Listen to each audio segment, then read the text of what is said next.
Nous vous saluons tous au nom du Seigneur Jésus-Christ.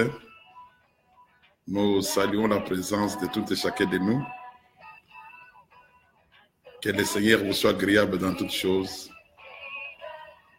Nous sommes dans votre émission La Lumière du Soir, où nous voulons partager la parole du Seigneur avec vous. Et nous avions promis qu'aujourd'hui nous allons parler dans le livre de Lévitique chapitre 17 au verset 13 par rapport à la loi que le Seigneur avait donnée au peuple d'Israël. C'est de ça que nous allons parler aujourd'hui. Mais en attendant, je souhaite que nous puissions tous écouter ces cantiques merveilleux. Ces cantiques qui me font souvent pleurer. Ces cantiques qui parlent comment le Seigneur avait quitté son trône. Il est venu sur la terre pour ouvrir le chemin qui va vers le ciel. Comment il est mort, il est ressuscité à cause de nos péchés. C'est un cantique que j'aime bien. Chaque fois qu'on se rencontre, j'aime qu'on puisse chanter ce cantique, puisqu'il est vraiment merveilleux.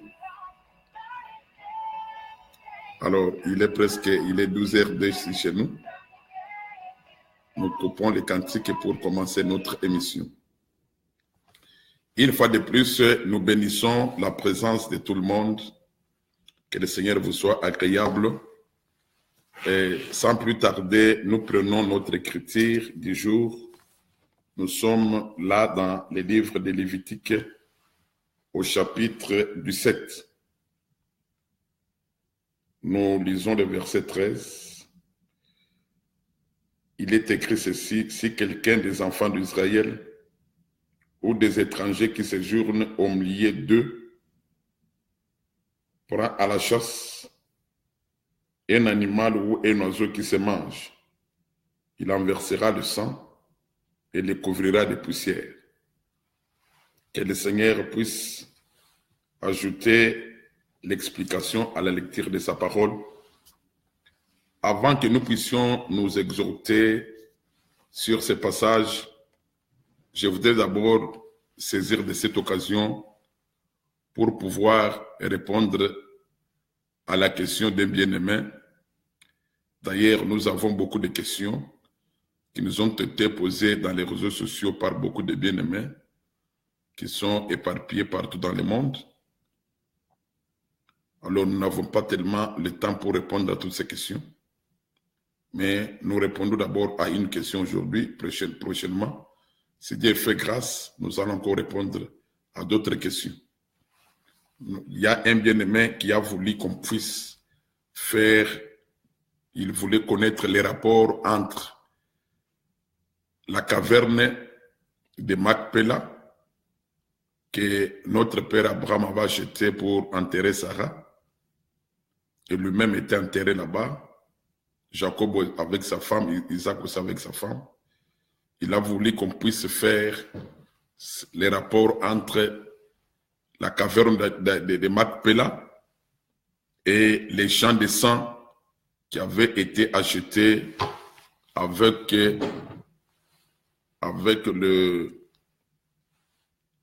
l'argent, ou soit les 30 cycles d'argent que Judas avait reçu de la part des principaux sacrificateurs pour vendre le Seigneur. Voilà, c'était ça la question du bien-aimé. Alors, nous commençons, je préfère qu'on puisse commencer d'abord par répondre à cette question. Et nous allons maintenant entrer dans le vif de notre prédication. Nous lisons Genèse chapitre 24. C'est là où nous voyons Abraham acheter la caverne d'Adilam. Nous lisons Genèse 24. Je vais faire la lecture. Quand Sarah est décédée, Abraham avait acheté une caverne dans laquelle il avait enterré Sarah. Je suis dans Genèse chapitre 23, plutôt Genèse chapitre 23.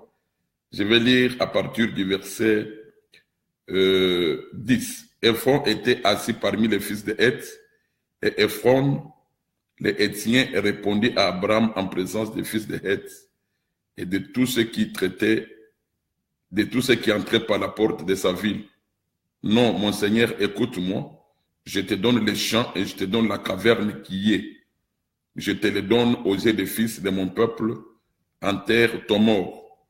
Abraham se prosterna devant le peuple du pays, et il parla ainsi à Ephron en présence du peuple du pays. Écoute-moi, je te prie, je donne des fruits du champ, accepte-les de moi et j'y enterrerai mon mort. Et Ephron répondit à Abraham en lui disant, mon Seigneur, écoute-moi, une terre de 400 cycles d'argent, qu'est-ce que c'est là entre moi et toi, enterre ton mort. Abraham comprit Ephron, et Abraham pesa à Ephron l'argent qu'il avait dit en présence des fils de Heth, 400 cycles d'argent, ayant cours chez les marchands. Voilà. Voilà, c'est ça. Et nous répondons d'abord à la question, comme je viens de dire. Nous allons faire les rapports entre les champs de Macpéla, ou soit la caverne de Macpéla, et les champs du sang, qui avaient été achetés par les sacrificateurs après que Judas ait vendu le Seigneur. Mais avant de répondre, pour commencer à donner la réponse, je voudrais d'abord qu'on lise le livre de Deutéronome au chapitre 31. Voilà. Deutéronome chapitre 31. Je vais lire le verset 16. L'Éternel dit à Moïse, voici, tu vas être couché avec tes pères, et ce peuple s'élèvera et se prostituera après les dieux étrangers du pays au milieu duquel il entre. Il m'abandonnera et il violera mon alliance que j'ai traitée avec lui. Par rapport à cette écriture, l'Éternel va dire à Moïse qu'il va se coucher avec ses pères.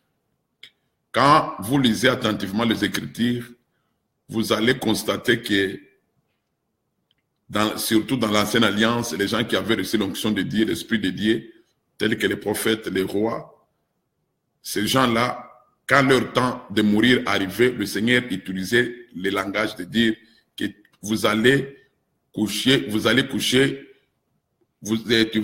vous coucher avec vos pères. C'est ça le langage que le Seigneur utilisait.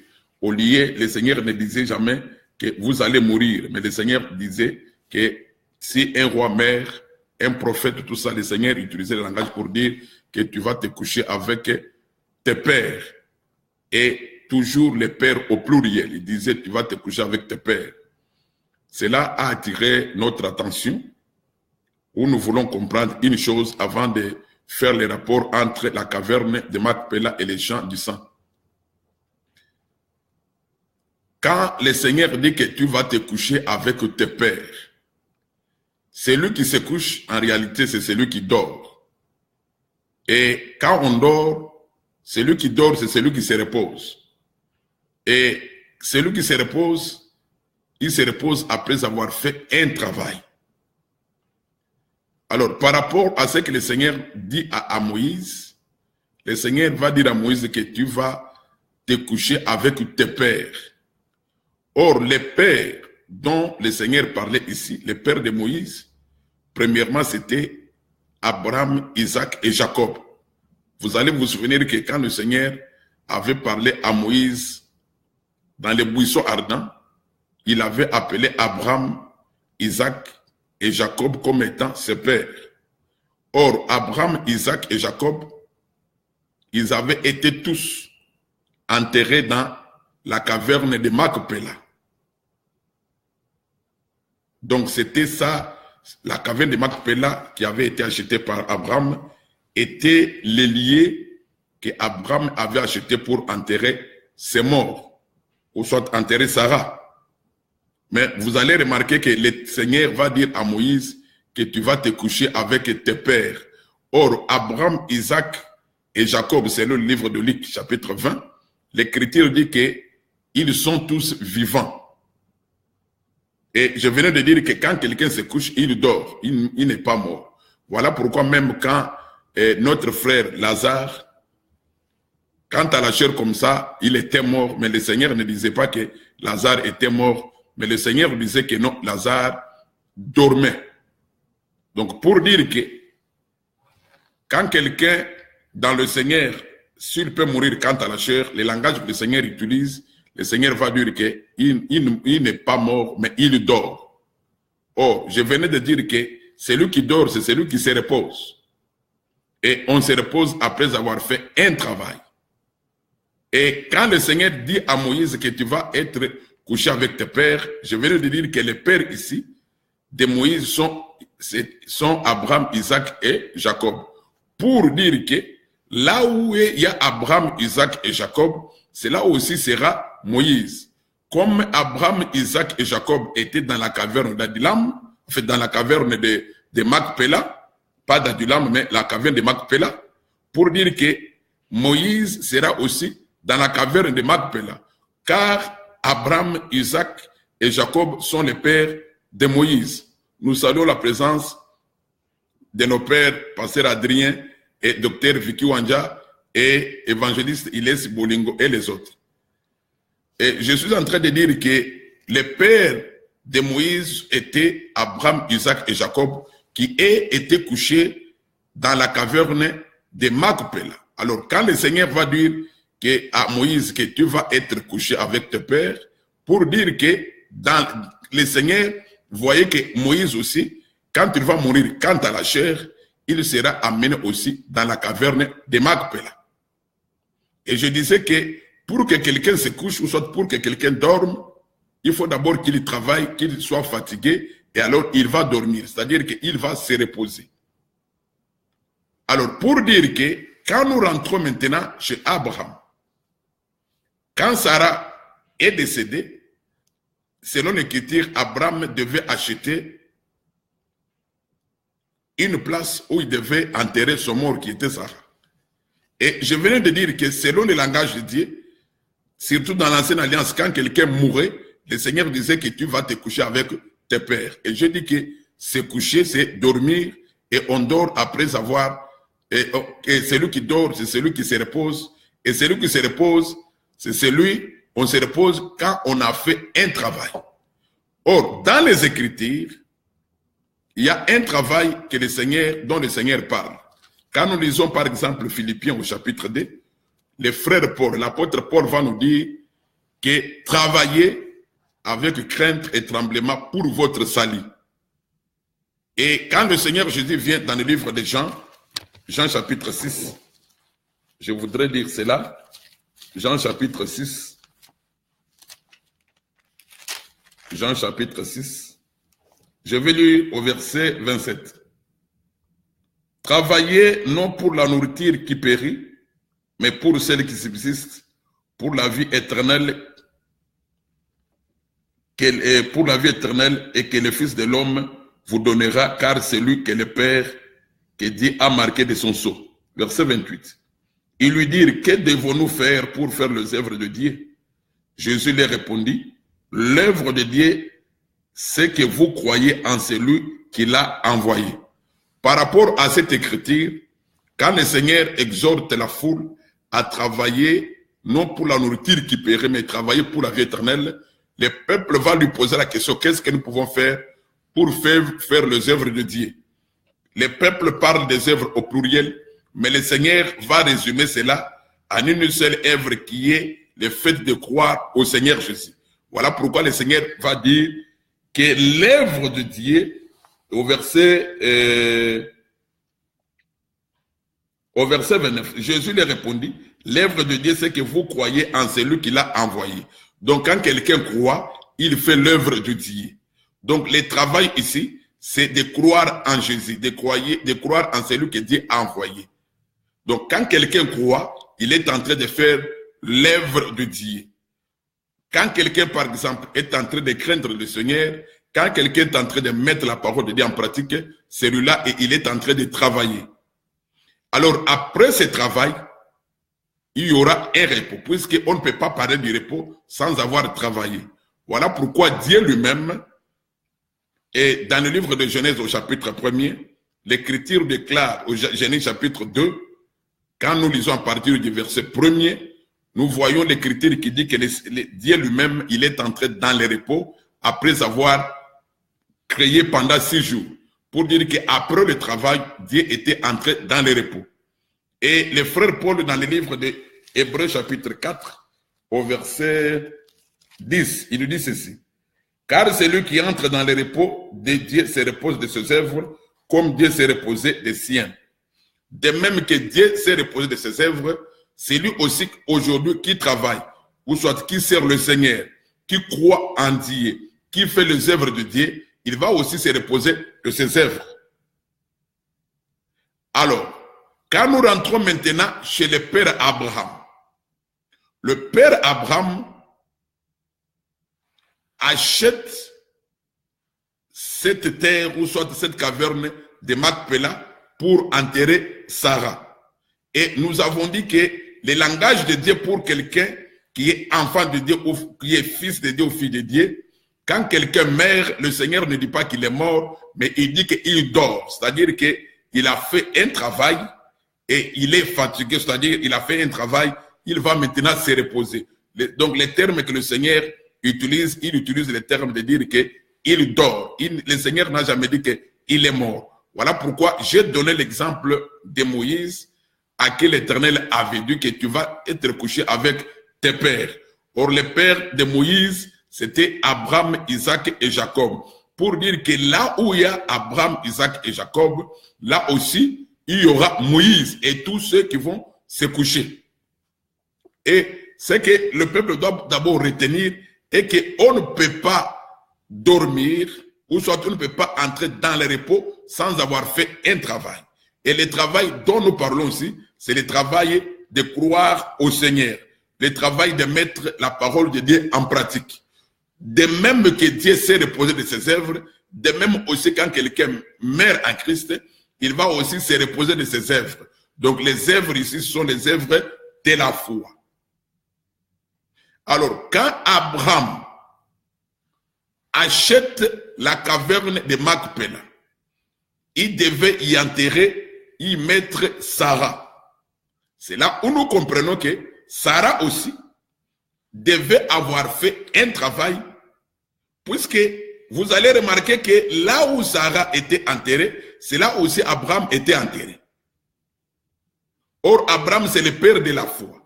Pour dire que là où Abraham est enterré, comme il est le père de la foi, il n'y a que les croyants comme lui qui doivent aussi être enterrés là-bas.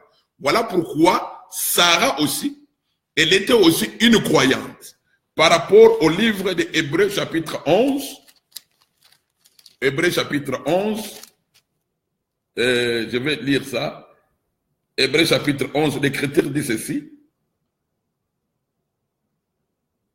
Verset 11. C'est par la foi que Sarah, elle-même, malgré son âge avancé, fut rendue capable d'avoir une postérité parce qu'elle crut à la fidélité de celui qui avait fait la promesse. Donc, Sarah aussi, par rapport à ce que le frère Paul a enseigné, elle avait cru aussi à la promesse de Dieu. Pour dire que Sarah aussi avait la foi. Voilà pourquoi Sarah devait être enterrée aussi dans la caverne de Macpéla. Pour dire que la caverne de Macpéla, c'est la caverne qui recueillit seulement les gens qui ont la foi, les gens qui ont cru en Dieu. J'ai donné cet exemple quand j'ai pris l'exemple de Moïse, à qui Dieu a dit que tu vas te coucher avec tes pères. Celui qui se couche, c'est celui qui dort, et celui qui dort, c'est celui qui se repose. Et on se repose après avoir fait un travail. Et le travail dont je suis en train de parler ici, le travail dont je suis en train de parler ici, ce n'est pas un travail physique, mais c'est le travail de la foi. Quand quelqu'un a la foi, il pratique les œuvres de la foi, cet homme, il ne mourra pas, mais il va se reposer de ses œuvres. Voilà, comme notre sœur Sarah, elle avait aussi la foi en Dieu. Voilà pourquoi Abraham devait acheter la caverne de Macpéla pour l'enterrer là-bas. Pour dire que cette caverne de Macpéla, c'est la caverne des croyants. Alors maintenant, s'il faut comparer la caverne de Macpéla au champ qui avait été acheté quand le Seigneur a été vendu par Judas. Là, maintenant, nous lisons vite. Ça, c'est nous répondons à la question avant d'entrer dans le vif de notre sujet du jour. Quand nous lisons Zacharie, par exemple, Zacharie chapitre 11, Zacharie chapitre 11,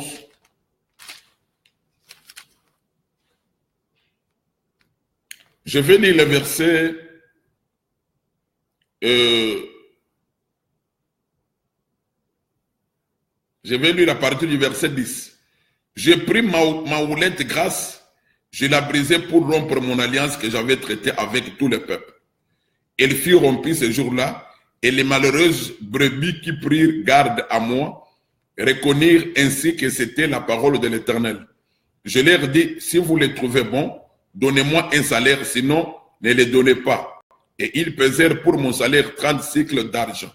L'Éternel me dit, jette-les au potier, ces prix magnifiques auxquels ils m'ont estimé, et j'ai pris les 30 cycles d'argent, je les jetai dans la maison de l'Éternel pour les potiers. Ça, c'était la prophétie que Dieu avait donnée par notre frère Zacharie. Zacharie parle de deux houlettes. Une houlette qu'il a appelée Ignon et une autre houlette qu'on appelait la houlette de la grâce. Mais je parle ici de la houlette de la grâce.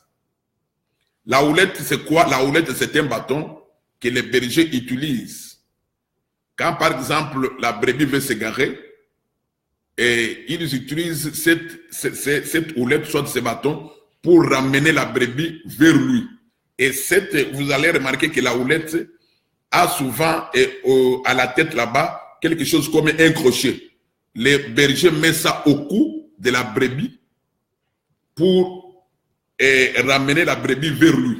Et même s'il faut tondre aussi la brebis, les bergers ont toujours utilisé, des fois les bergers utilisent la houlette pour mettre cela au cou de la brebis et puis tondre la brebis. Alors, cette houlette, le Seigneur prend l'exemple des choses que nous connaissons pour nous enseigner des choses célestes. Ici, la houlette est appelée comme grâce. Dans la prophétie, il est dit qu'on a pris la houlette de la grâce, on l'a brisée, et quand on la brise, c'est pour rompre l'alliance que Dieu avait faite avec tous les peuples. Or, en réalité, quand on parle de la houlette, de la grâce qui ramène la brebis, nous savons que nous étions une brebis, nous étions des brebis égarées. Ça dépend. Israël aussi était des brebis égarées par rapport à la prophétie. Nous aussi, d'une manière ou d'une autre, nous étions aussi une brebis égarée. Pour que le Seigneur nous ramène vers lui, il est venu lui-même. Donc le Seigneur, c'est lui qui est la véritable houlette de la grâce. Il est venu lui-même pour nous ramener vers lui. Mais ici, il est dit que la houlette de la grâce doit être rompue, brisée. Et quand la houlette de la grâce est brisée, elle est brisée pour que la première alliance soit remplacée par une nouvelle.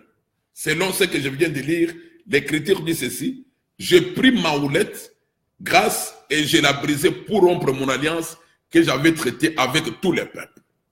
Donc l'alliance que le Seigneur avait traitée avec tous les peuples, donc le Seigneur doit rompre cette alliance quand il brise la houlette de la grâce. Et la houlette de la grâce qui doit être brisée, c'est la mort du Seigneur Jésus. Donc par la mort du Seigneur Jésus, la première alliance, qui était l'alliance du sang des animaux, doit être rompue. Maintenant, on nous fait entrer dans une nouvelle alliance. Alors, remarquez maintenant, dans la prophétie, le Seigneur va dire ceci. À cause du travail qu'il a fait, il faut qu'on lui donne un salaire. Et le salaire qu'on lui a donné, c'est le salaire de 30 cycles d'argent. On a pris ce salaire, on a jeté ça dans la maison du potier. On a dit que cela c'est pour les potiers. Alors, ça c'était une prophétie. Mais quand le Seigneur Jésus vient, pour accomplir cette prophétie, c'est là que le Seigneur va utiliser Judas.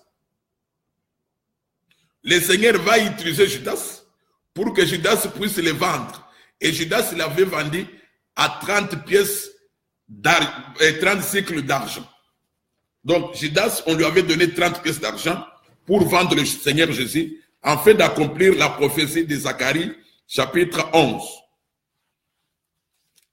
Quand nous lisons Matthieu, chapitre 26, Matthieu 27 plutôt, quand nous lisons Matthieu 27, l'Écriture va dire ceci.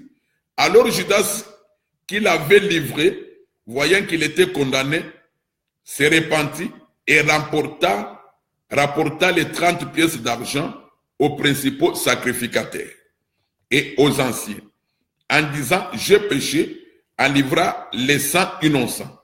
Ils lui répondirent, que nous importe, cela te regarde. Judas jeta les pièces d'argent dans le temple, se retira et alla se pendre. Les principaux sacrificateurs les ramassèrent et dirent, il n'est pas permis de les mettre dans les trésors sacrés, puisque c'est le prix du sang.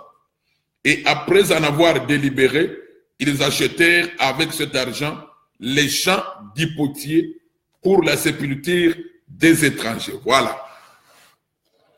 Donc, quand le Seigneur Jésus vient, le Seigneur va accomplir cette prophétie de Zacharie 11 en utilisant Judas. Judas va vendre le Seigneur Jésus. On avait donné 30 pièces d'argent à Judas et Judas a vendu le Seigneur Jésus.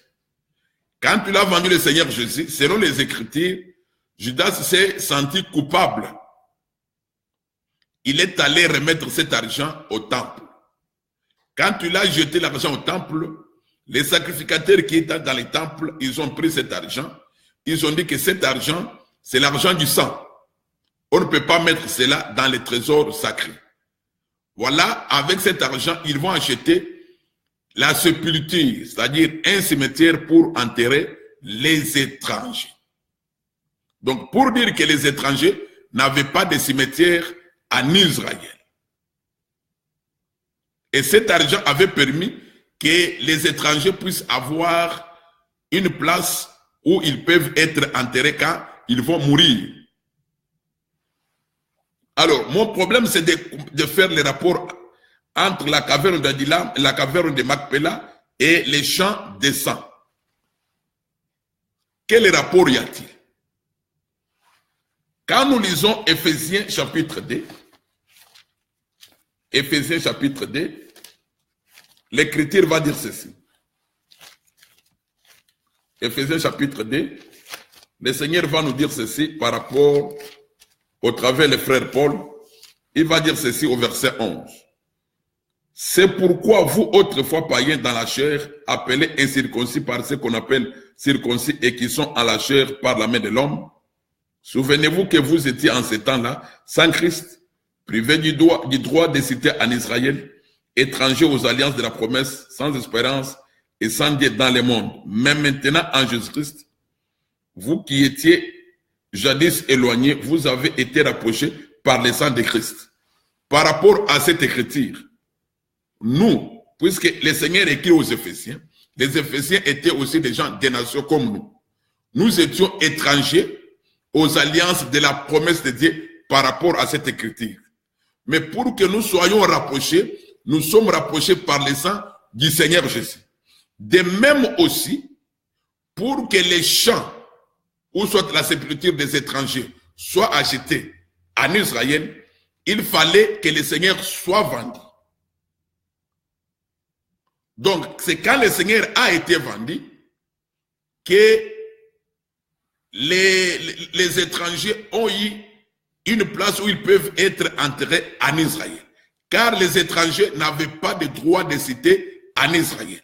Car ils étaient étrangers aux alliances de la promesse de Dieu, selon Éphésiens chapitre 2.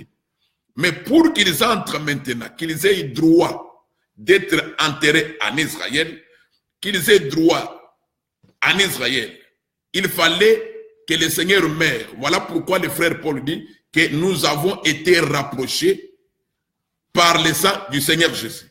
Et comme le sang a coulé, maintenant les étrangers, ils ne sont plus comptés comme les gens du dehors, mais maintenant ils sont comptés comme les gens de dedans. Quand vous allez au verset 20 et au verset 19, l'Écriture dit Ainsi donc, vous n'êtes plus des étrangers, ni des gens du dehors, mais vous êtes concitoyens des saints, des gens de la maison. Pour dire que, comme nous avons été rapprochés par le sang du Seigneur Jésus, nous ne sommes plus étrangers aux alliances de la promesse de Dieu. C'est-à-dire que maintenant, nous avons reçu la promesse de Dieu à cause du sang du Seigneur Jésus. Or, quelle était la promesse de Dieu? Quelle était la promesse de Dieu? La promesse de Dieu, c'est quand Dieu avait appelé Abraham, il avait dit à Abraham ceci, que tu seras et que toutes les nations seront bénies en toi. Et Dieu avait encore ajouté à Abraham pour lui dire que je vais te bénir. La promesse ici, c'était de bénir Abraham avec un fils. Et ce fils était Isaac. Et quand nous lisons Romains chapitre 9, c'est là où je termine la première question. Romains chapitre 9. L'Écriture dit ceci. Au verset 6. Ce n'est point à dire que la parole de Dieu soit restée sans effet. Car tous ceux qui descendent d'Israël ne sont pas Israël. Et pour être la postérité d'Abraham, ils ne sont pas tous ses enfants, mais il est dit, en Isaac sera nommé pour toi une postérité. Par rapport à cette écriture, le Seigneur va dire que tous ceux qui viennent descendre d'Israël, en réalité, ce ne sont pas les enfants d'Abraham, puisque Abraham avait eu beaucoup d'enfants. Abraham engendra Isaac, Isaac engendra Jacob, et Jacob engendra les 12 qui ont formé les 12 tribus d'Israël. Tous ces enfants-là étaient des enfants d'Abraham quant à la chair. Mais le Seigneur va dire que tous ceux qui descendent d'Israël ne sont pas Israël. Mais pour être appelé la postérité d'Abraham, cette postérité est nommée en Isaac. Voilà. La postérité est nommée en Isaac. Or, Isaac était celui que Abraham devait offrir. Isaac était celui que Dieu a appelé le fils unique d'Abraham. Abraham ici comme étant le père et Isaac comme étant le fils. Voilà, quand le Seigneur Jésus vient, le Seigneur Jésus est appelé comme étant le fils unique de Dieu. Voilà. Donc Abraham ici, il prend la place de Dieu et Isaac, il prend la place du Seigneur Jésus. Le Seigneur Jésus comme étant le fils unique. De même que Isaac devait être offert, de même le Seigneur Jésus a été offert par Dieu. Puisque vous allez remarquer que c'était Abraham le père, lui-même qui devait aller offrir Isaac. De même aussi, c'est Dieu lui-même qui avait offert le Seigneur Jésus. Et pour maintenant être postérité d'Abraham, cette postérité est nommée en Isaac. Dans un autre langage, le véritable Isaac, c'est le Seigneur Jésus, pour dire que pour être appelé enfant de Dieu, on est appelé enfant de Dieu quand on croit au Seigneur Jésus. Quand quelqu'un croit au Seigneur Jésus, il est alors enfant de Dieu. Voilà l'écriture qui dit au verset 8, c'est-à-dire que ce ne sont pas les enfants de la chair qui sont enfants de Dieu, mais ce sont les enfants de la promesse qui sont regardés comme la postérité. Donc, ce ne sont pas les enfants de la chair, puisque tous, nous avons été créés par un seul homme qui est Dieu. Mais tous, nous ne sommes pas les enfants de Dieu, mais ceux qui sont les enfants de Dieu, c'est ceux qui croient au Seigneur Jésus. Ceux-là sont regardés comme enfants de Dieu. De même aussi, pour être compté parmi la postérité d'Abraham, cette postérité devait être nommée seulement en Isaac. Alors, pour maintenant dire, quand nous rentrons maintenant au sang du Seigneur Jésus dans le livre d'Éphésiens, au chapitre 2, l'Écriture dit que nous avons été rapprochés par le sang du Seigneur Jésus.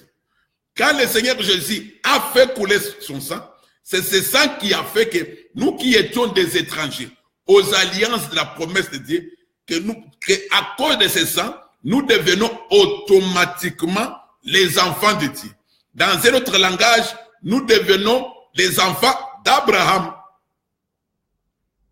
Nous devenons directement les enfants d'Abraham, puisque les enfants d'Abraham sont ceux qui sont nommés en Isaac. les livres de Galates ajoutent encore quelque chose par rapport aux enfants d'Abraham. Je suis dans Galates chapitre, je pense 4. Galates chapitre 3 plutôt. Je suis dans Galates chapitre 3. Je suis au verset 7. Reconnaissez donc que ce sont ceux qui ont la foi qui sont fils d'Abraham. Voilà. Ceux qui ont la foi, ceux-là, ils sont les fils d'Abraham. Et celui qui croit en Jésus, c'est celui-là qui a la foi. Directement, il est le fils d'Abraham. Comme il est le fils d'Abraham, directement, la caverne de Macpéla a été achetée pour enterrer seulement les croyants. Directement, nous qui étions jadis éloignés, comme le sang du Seigneur Jésus a coulé, nous avons maintenant accès d'être aussi enterrés dans ces champs qu'on appelle les champs de Macpéla ou soit la caverne de Macpéla. Pour dire que le sang, les champs du sang qui avaient été achetés pour que les étrangers soient aussi enterrés en Israël, ce champ n'est pas différent avec le champ de Macpéla, c'est le même champ. Puisque c'est un champ qu'on enterre des croyants, ceux qui y ont travaillé pour le Seigneur, pendant qu'ils sont encore sur la terre des hommes, et quand ils vont mourir, ils seront tous enterrés dans un même champ qu'on appelle le champ de Macpéla. Voilà pourquoi nous sommes en train de dire que, selon Deutéronome chapitre 31, l'Éternel va dire à Moïse que tu vas te coucher avec tes pères. Or, ces pères sont Abraham, Isaac et Jacob. Comme Abraham, Isaac et Jacob, tous étaient enterrés dans la caverne de Macpéla, Moïse aussi devait être entré dans la même caverne. Puisque cette caverne, dans la révélation, parle seulement du Seigneur Jésus. Puisque vous allez remarquer, c'était une caverne. Une caverne, c'était un rocher, c'est une grotte. C'était une grotte, c'était là où le père Abraham avait enterré Sarah. C'était là où le père Abraham lui-même était enterré. Pour dire que la véritable caverne d'Adullam, aujourd'hui, c'est le corps du Seigneur Jésus. Pour dire que quand quelqu'un meurt dans le Seigneur Jésus, on va le retrouver dans le Seigneur Jésus. C'est-à-dire que la véritable caverne aujourd'hui, ce n'est plus la caverne physique, mais c'est le Seigneur Jésus.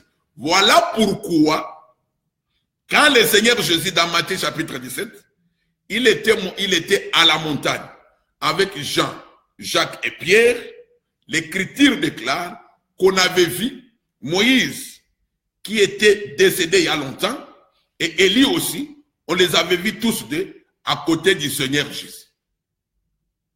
Pourquoi? Puisque vous allez vous souvenir que Moïse, quand Moïse était décédé, Dieu l'avait enterré sur une montagne. Et la Bible dit que personne n'a connu les sépulcres de Moïse jusqu'à aujourd'hui. Or, il n'y a que Dieu seul qui connaît les sépulcres de Moïse. Mais ce jour-là, quand le Seigneur était à la montagne, c'est là où on a vu Moïse qui était enterré par Dieu. C'est là où nous comprenons qu'en réalité, la véritable tombe où Moïse était enterré, c'est en Seigneur Jésus. C'est pour dire que quand nous mourrons aujourd'hui, en réalité, nous n'allons pas mourir selon les Écritures, mais nous allons nous reposer de nos œuvres. Et c'est le lieu de repos, c'est le Seigneur Jésus. Donc, pour dire que les champs de sang de Matthieu 27 et la caverne d'Adullam parlent d'une seule chose qui parle seulement du corps du Seigneur Jésus, le Seigneur Jésus comme étant le lieu de repos pour tous ceux qui sont en train de croire en lui. Là, c'était la réponse à la question que les bien-aimés avaient posée, faire le rapport entre la caverne d'Adullam et les champs de sang. Maintenant, nous entrons dans le vif du sujet, Lévitique chapitre 17. Je crois que nous ne serons pas aussi longs. Lévitique 17. Nous saluons aussi la présence du pasteur Philippe. Lévitique 17, je suis au verset 13. Nous saluons aussi la présence du pasteur Félix. Je suis au verset 13. Si quelqu'un des enfants d'Israël ou des étrangers qui séjournent au milieu des prend à la chasse un animal ou un oiseau qui se mange, il en versera le sang et le couvrira de poussière. Voilà. Ça, c'était la loi que Dieu avait donnée aux enfants d'Israël par Moïse. Cette loi était claire que si quelqu'un, un enfant d'Israël, ou soit un étranger, va à la chasse, il ne va pas prendre n'importe quel animal, mais il va prendre l'animal qui se mange. Pour dire qu'il y a des animaux qui ne se mangent pas. Pour dire que si tu vas à la chasse, par rapport à cette écriture, et que tu amènes un animal qui ne se mange pas, en Israël, on ne va pas aussi manger. Quand nous lisons Lévitique chapitre 11, le Seigneur avait déjà dit aux enfants d'Israël, voici les animaux que vous allez manger. Et voici les animaux que vous n'allez pas manger. Parmi les animaux que le Seigneur avait dit qu'il faut manger, le Seigneur avait dit que pour manger un animal, cet animal doit d'abord être un ruminant. Il doit avoir, son sabot doit être fourchu. Et de trois, sa corne, il doit avoir une corne fendue. Donc il y a eu les trois critères que le Seigneur avait donnés. Et d'ailleurs, quand nous lisons Deutéronome chapitre 14, Deutéronome 14,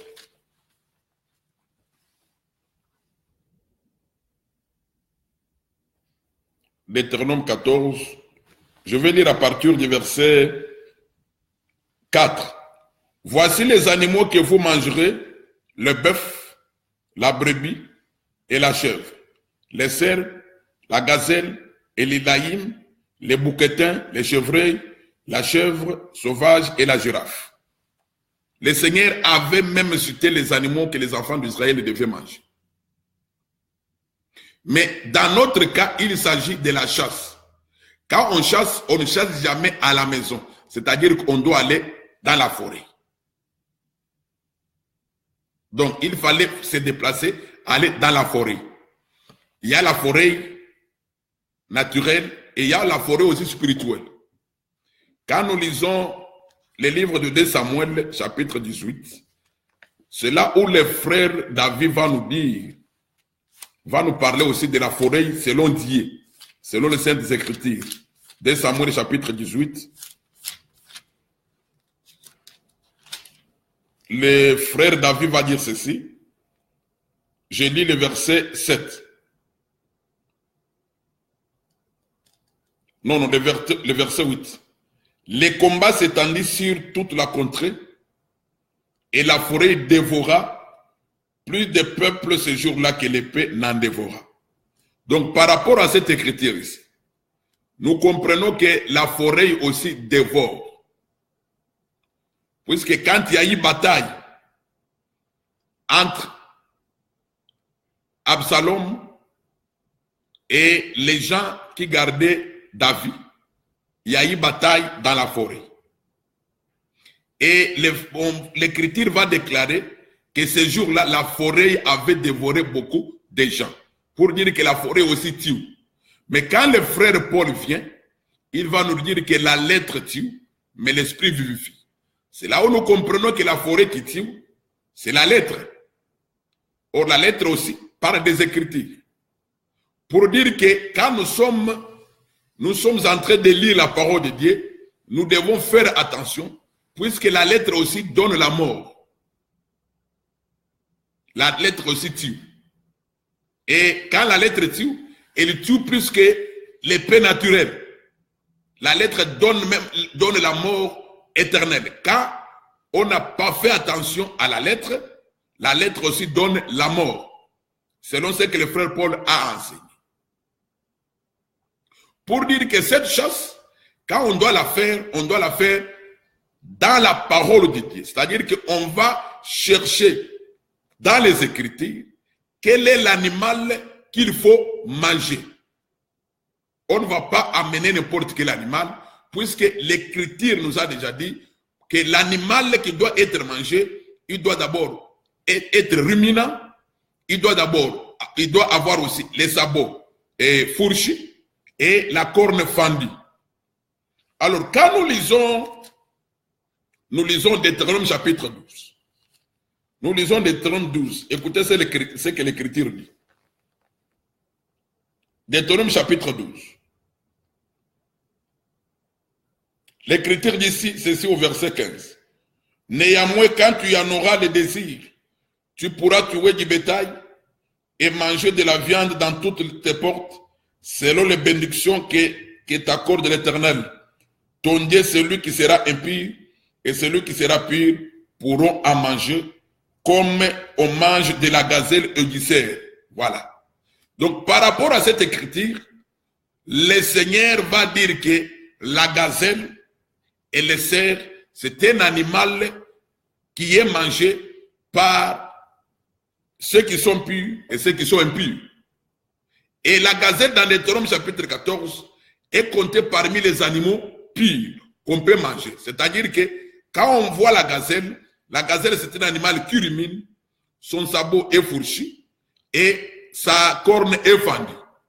Donc la gazelle répond aux critères que Dieu a donnés. Voilà pourquoi dans Deutéronome chapitre 12, la gazelle c'est un animal qui est mangé par les gens qui sont purs et par les gens qui sont impurs. Alors quand nous lisons Proverbe chapitre 5, Proverbe chapitre 5, le Seigneur va nous dire ceci dans Proverbe chapitre 5. Je suis au verset 19. Biche des amours, gazelle pleine de grâce. Donc, par rapport à cette écriture, le Seigneur va dire que la gazelle est pleine de grâce. Or, la gazelle, c'est un animal. Comment un animal peut-il être rempli de grâce? Or, selon les Écritures, nous savons que c'est le Seigneur Jésus qui est plein de grâce. Je me rappelle quand on était encore enfant, quand on faisait la prière qu'on appelle la prière, la salutation de Marie, on priait, on disait, Marie est pleine de grâce. Mais quand nous avons grandi, quand nous avons vérifié les Écritures n'ont pas dit que quand l'ange Gabriel était allé vers Marie, l'Écriture n'a pas dit que l'ange avait dit que Marie, pleine de grâce, mais l'Écriture dit que l'ange avait dit à Marie que Marie, toi à qui la grâce a été donnée. Alors celui qui est plein de grâce, selon les Écritures, c'est le Seigneur Jésus. Selon Jean chapitre 1er. Jean chapitre 1er va dire, Jean chapitre 1er va dire ceci.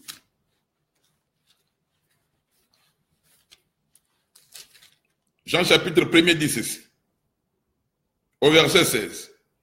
Et nous avons tous reçu de sa plénitude et grâce pour grâce. Et Jean 3, verset aussi, je pense 34, va encore dire ceci. Car celui que Dieu a envoyé dit les paroles de Dieu parce que Dieu lui a donné, ne lui donne pas l'esprit avec mesure. Donc, le Seigneur Jésus, c'est lui qui a reçu la plénitude de Dieu. Il est celui qui a la plénitude de Dieu. Voilà pourquoi il est celui qui est plein de grâce. Mais quand nous lisons Proverbe 5 va dire que gazelle est pleine de grâce. En réalité, le Seigneur ne parlait pas de la gazelle physique, mais le Seigneur parlait du Seigneur, la Bible parle du Seigneur Jésus, qui est la véritable gazelle, puisque c'est le Seigneur Jésus qui est plein de grâce. Voilà pourquoi l'Esprit de Dieu en Jésus-Christ, le Seigneur Jésus l'a reçu sans mesure. Donc ce n'est pas une gazelle physique qui est pleine de grâce, mais c'est le Seigneur Jésus qui est la véritable gazelle. Voilà pourquoi quand vous lisez Cantique des Cantiques, Sulamite, la femme de Salomon, elle va dire ceci, quand elle s'adresse aux filles de Jérusalem. Quand elle s'adresse aux filles de Jérusalem, elle va dire ceci. Elle va dire que je vous conjure par les gazelles. Voilà, j'aime cette écriture-là.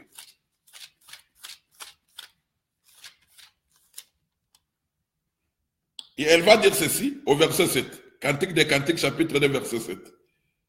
Je vous en conjure, filles de Jérusalem, par les gazelles et par les biches des champs. Or, le frère Paul nous a dit que tout ce que nous ferons, en acte ou en parole, qu'on le fasse au nom du Seigneur Jésus. Mais elle ici, au lieu de conjurer par le nom de Dieu, mais elle conjure par les gazelles. C'est là où nous comprenons que, en réalité, la femme de Sulamite, qui est la femme de Salomon, ne voyait pas la gazelle physique. Mais elle voyait la véritable gazelle qui est pleine de grâce, qui est le Seigneur Jésus. Comme la gazelle, c'est un animal qui rumine, c'est-à-dire que le Seigneur Jésus rumine. Comme la gazelle, c'est un animal qui a un sabot fourchu, c'est-à-dire que le Seigneur aussi, on doit voir cela chez le Seigneur Jésus. Comme la gazelle, c'est un animal qui a la corne fendue, on doit voir aussi la corne fendue chez le Seigneur Jésus. Pour dire que l'animal qu'on doit chasser, tuer et donner aux impurs et aux purs, cet animal c'est le Seigneur Jésus. Donc c'est la gazelle, mais cette gazelle parle seulement du Seigneur Jésus. Puisque en Israël, on ne mangeait pas n'importe quel animal. Et la gazelle, ce n'est pas un animal de la maison, mais c'est un animal qui se trouve dans la forêt. C'est-à-dire qu'il faut aller dans la forêt, et j'ai parlé de la forêt comme étant la lettre, comme étant les Écritures. Il faut aller dans les Écritures pour voir, pour chercher quel animal il faut tuer, donner aux étrangers et aux enfants d'Israël. Car selon la loi disait que quand un enfant d'Israël va à la chasse, ou même un étranger, qui ne chasse pas n'importe quel animal, mais qu'il chasse l'animal qui se mange. Voilà, nous avons retrouvé dans l'Écriture, l'animal qui se mange, c'est la gazelle. Et la véritable gazelle, c'est le Seigneur Jésus, qui est le véritable gazelle. Et voilà, quand nous allons chez le Seigneur Jésus, nous devons voir que le Seigneur Jésus rumine. Oui, le Seigneur Jésus rumine. Puisque un animal qui rumine, il rumine après avoir mangé. Quand il mange, il renvoie dans sa bouche ce qu'il a mangé et il mange de nouveau. C'est ça, ruminer. Or, manger dans les Écritures, selon le livre de Jean au chapitre 4, parle aussi d'enseigner, voilà. Puisque quand le Seigneur Jésus était avec ses disciples, quand il était avec ses disciples, la Bible dit que le Seigneur était fatigué au puits de Jacob.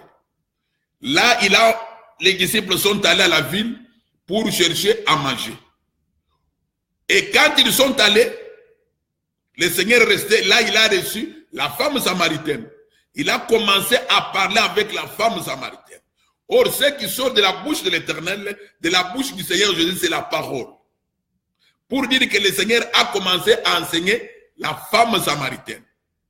Et quand les disciples sont rentrés pour lui donner à manger, le Seigneur va leur dire que j'ai à manger une nourriture que vous ne connaissez pas. Or, qu'est-ce qu'il a fait après eux? C'était enseigner. Pour dire que le Seigneur c'était ruminant. Comment il est ruminant? Hébreux chapitre 1er. Hébreux chapitre 1er.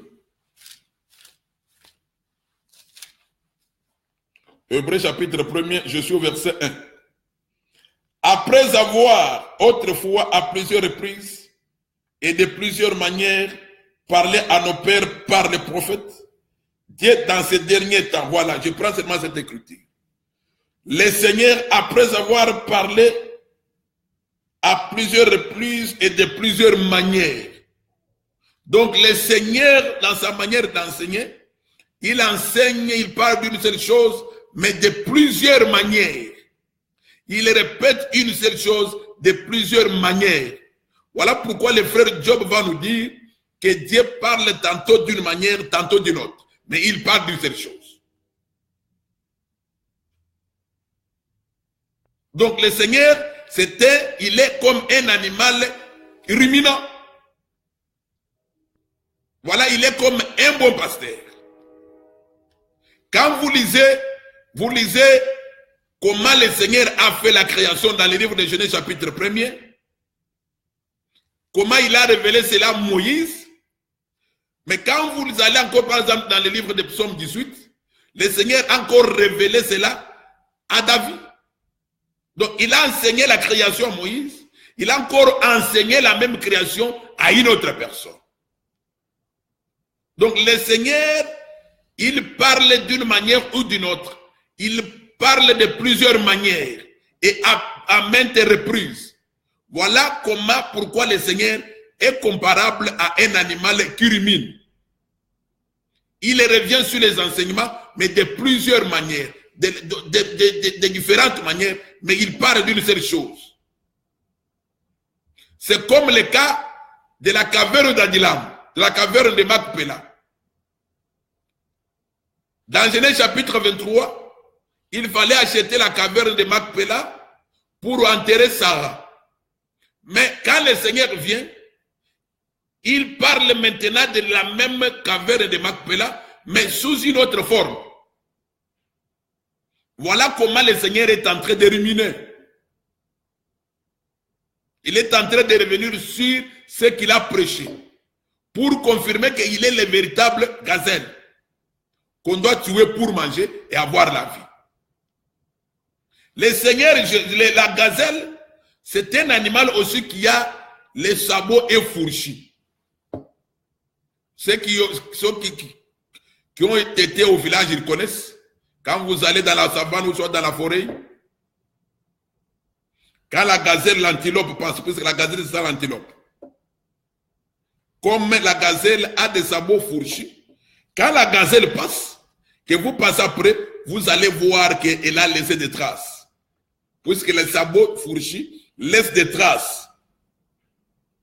Pour dire que si vous voulez suivre la gazelle, suivez seulement ses traces.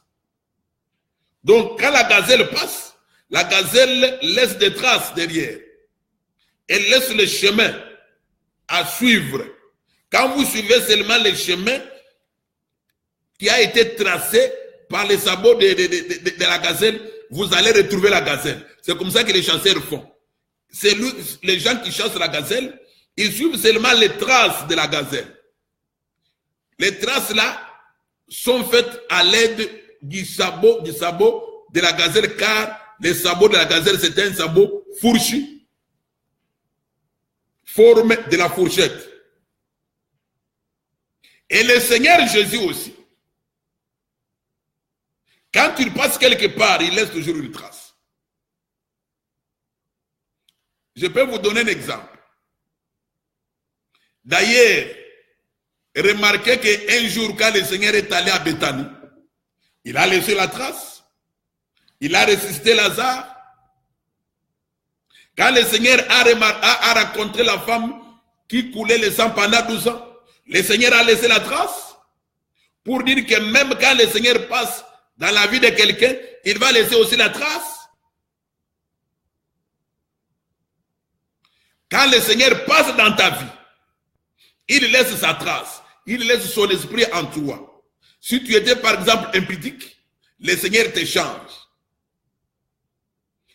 Comme le Seigneur est doux, quand le Seigneur passe dans ta vie, tu auras aussi la douceur. Comme le Seigneur est tempérant, tu auras aussi la tempérance. Le Seigneur, quand il passe, il laisse un chemin. Voilà pourquoi il peut dire qu'il est le chemin qui mène vers le Père. Il trace le chemin, c'est lui qui a tracé le chemin par sa mort pour que nous puissions rentrer vers le Père. Voilà pourquoi le Seigneur est comparable à la gazelle, un animal qui doit être mangé par les purs et par les impurs. La gazelle aussi a les sabots fendus. En fait, la corne fendue. La corne d'un animal, c'est la puissance de l'animal. C'est la force de l'animal. Pour dire que, quand on dit que la corne fendue, d'ailleurs chez la gazelle, vous allez voir qu'il a deux cornes fendues. Mais chez d'autres animaux, par exemple, comme les cerfs a plusieurs cornes, mais fendues. Je disais que la corne, dans les Saintes Écritures, parle du pouvoir, ou soit de la puissance, de l'autorité. C'est pourquoi vous allez remarquer que chez le Seigneur Jésus, le Seigneur Jésus, quand nous lisons par exemple Apocalypse chapitre 13, Apocalypse chapitre 13, je vais lire le verset 11. Puis j'ai vu monter de la terre une autre bête qui avait des cornes semblables à celles d'un agneau, qui parlait comme un dragon. Voilà. Par rapport à cette écriture, l'écriture dit que l'agneau a des cornes. Or, l'agneau véritable, c'est le Seigneur Jésus. Et les cornes de l'agneau, ce sont des cornes fendues. Pour dire qu'en Jésus, quand il était venu par exemple sur la terre, il était sacrificateur. Ça, il avait le pouvoir d'un sacrificateur. Et le même Seigneur là, il a aussi le pouvoir du roi. Et le même Seigneur là, il a le pouvoir aussi, le pouvoir des prophètes. Donc en lui, il y a plusieurs pouvoirs. Quand on parle des cornes fendues, c'est pour parler seulement de plusieurs pouvoirs. Si on voit seulement deux cornes, nous allons comprendre qu'il a deux pouvoirs. Comme dans les cas échéants, comme dans Apocalypse chapitre 12 et chapitre 13. Quand on dit que l'agneau a des cornes, ici nous voyons seulement deux pouvoirs. Comme le Seigneur, quand il était venu comme prophète, il était venu aussi comme sacrificateur. Mais l'autorité d'être roi, il l'avait caché. Mais en venant, il était venu comme, il était sacrificateur et il était aussi prophète. Voilà, comme sacrificateur, il devait faire couler son sang. Donc, pour dire que le Seigneur Jésus, c'est lui qui est la véritable gazelle.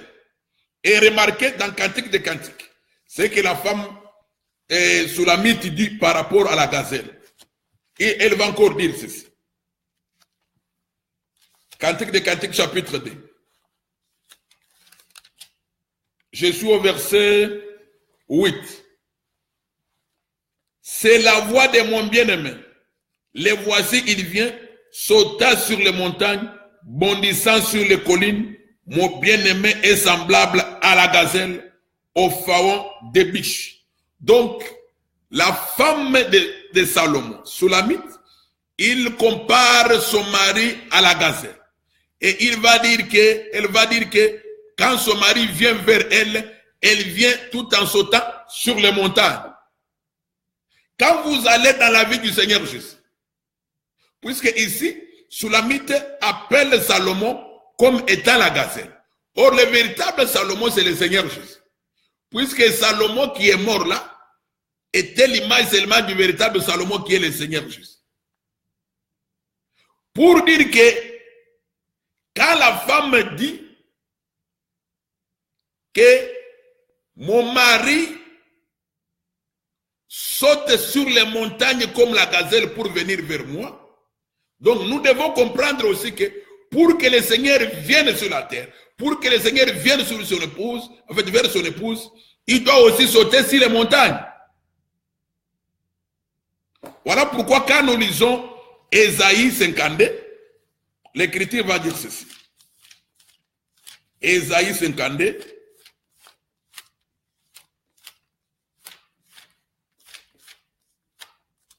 Ésaïe 52 va dire ceci. Ésaïe 52 va dire ceci. Je suis au verset 7.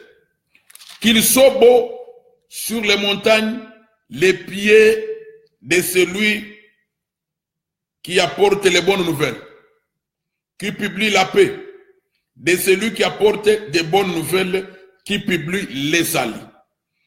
Remarquez ici, on dit qu'ils sont beaux sur les montagnes, les pieds de celui.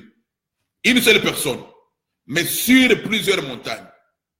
Qu'ils soient beaux, les pieds d'une seule personne. Ces pieds sont sur plusieurs montagnes.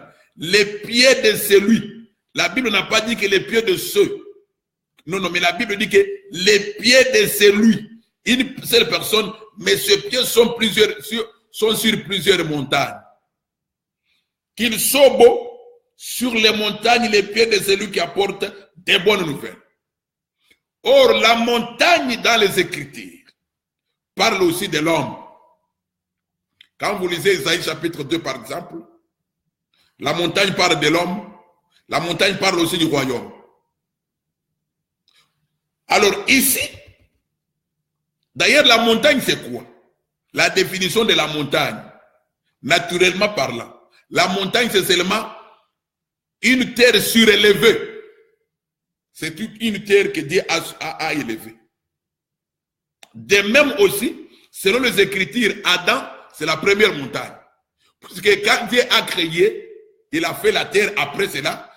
Adam était à la terre. Dieu a pris la terre, cette terre-là, il a élevé la terre. Et il a mis le souffle dans cette terre. Et cette terre a commencé, on a appelé cette terre Adam. Nous aussi, nous sommes la terre. Dieu a mis son souffle à nous. Donc nous aussi, nous sommes des montagnes qui marchent. Puisque ce corps, c'est la terre. Donc la montagne, c'est seulement un homme. Quand un homme est élevé, on l'appelle montagne. Voilà pourquoi dans Ésaïe chapitre 2, Dieu dit que les rois de la terre, ce sont des montagnes, ce sont des collines.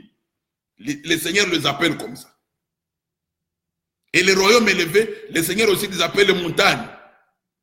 En Israël aussi, les gens qui étaient élevés, comme les rois, ils étaient aussi des montagnes. Les prophètes étaient aussi des montagnes. Pour dire que quand la gazelle saute sur les montagnes pour aller vers la femme, cela parlait du Seigneur Jésus, comment il devait venir vers nous. Pour que le Seigneur vienne sur la terre, le Seigneur est passé par les prophètes. Car les prophètes aussi étaient des montagnes en Israël, puisque les prophètes étaient des gens élevés. Tous ces prophètes qui prophétisaient selon le livre de Pierre, ils prophétisaient avec l'esprit de Christ en eux. Pour dire que quand on voit Ésaïe, Ésaïe était une montagne. Mais sur Ésaïe, le Seigneur Jésus était là. Jérémie était aussi une montagne. Sur Jérémie, le Seigneur était là. Donc tous ces prophètes-là, ce sont des montagnes sur lesquels le Seigneur a marché pour venir ici. En commençant par le premier Adam. Adam, Abel, tous les prophètes que nous connaissons, jusqu'à Jean-Baptiste. Tous ces prophètes-là forment des montagnes sur lesquelles le Seigneur a marché pour arriver vers nous. Voilà pourquoi l'Écriture dit qu'ils sont beaux, les pieds de celui. L'Écriture n'a pas dit que les pieds de ceux, mais l'Écriture parle d'une seule personne. Les pieds de celui qui marche, de celui qui apporte la bonne nouvelle. Voilà pourquoi aussi, le frère David va dire ceci. Dans Psaume, je pense, 121. Psaume 121, il va dire ceci. Au verset 1er. Je lève mes yeux vers les montagnes, d'où me viendra le secours. Ici, il dit que je lève mes yeux vers les montagnes. Ici, les montagnes au pluriel. Les montagnes vers lesquelles David lève les yeux, ces montagnes, ce sont des prophètes. Mais sur les prophètes, c'est là où il y a les secours. Sur les prophètes, c'est le Seigneur Jésus. Donc le Seigneur Jésus est sur les prophètes. Voilà, tous ces prophètes forment des montagnes. Voilà pourquoi la femme Soulamite va dire que mon bien-aimé est comme la gazelle. Quand mon bien-aimé vient vers moi, il est comme une gazelle qui sautent sur les montagnes. Voilà d'ailleurs pourquoi, quand David dansait devant l'arche de l'Éternel, David sautait. David était prophète. Les mouvements que David faisait, c'était un mouvement prophétique. David, quand il dansait, il sautait. Il sautait pour montrer comment le Seigneur devait venir vers la terre. C'est-à-dire que le Seigneur devait sauter d'Ésaïe à Jérémie, de Jérémie à Malachie, de Malachie à Zacharie, ainsi de suite, jusqu'à Jean-Baptiste. Et ce sont les montagnes qui ont amené le Seigneur Jésus vers nous. Voilà, en bref, l'animal qui doit se manger, c'est la gazelle. Et la véritable gazelle, c'est le Seigneur Jésus. C'est le Seigneur Jésus qui est un animal qui doit être mangé par ceux qui sont purs. C'est Israël qui était pur par la loi et par ceux qui sont impurs. Et le Seigneur Jésus, il est un animal ruminant, comme je l'ai expliqué.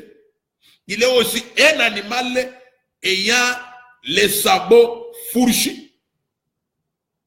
Voilà pourquoi le Seigneur, comme ayant les sabots fourchus, sa venue sur la terre a laissé un passage pour nous.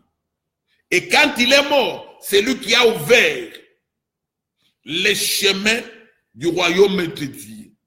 Quand il est mort, à sa mort, c'est là où il y a eu déchirure du voile qui séparait les liés très saints et les liés saints, pour permettre à ce que le peuple puisse entrer dans les lieux très saints.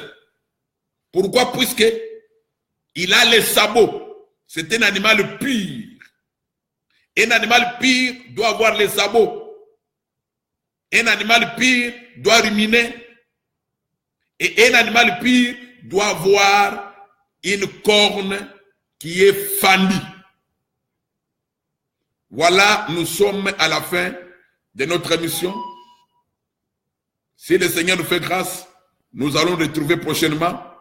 Et nous ne croyons pas que nous serons capables de pouvoir nous retrouver les samedis, car nous sommes appelés à répondre à un rendez-vous le samedi à l'heure de l'émission, à moins que le Seigneur puisse faire grâce. Sinon, nous ne croyons pas que nous serons avec vous. Que le Seigneur puisse vous bénir tous au nom du Seigneur Jésus-Christ.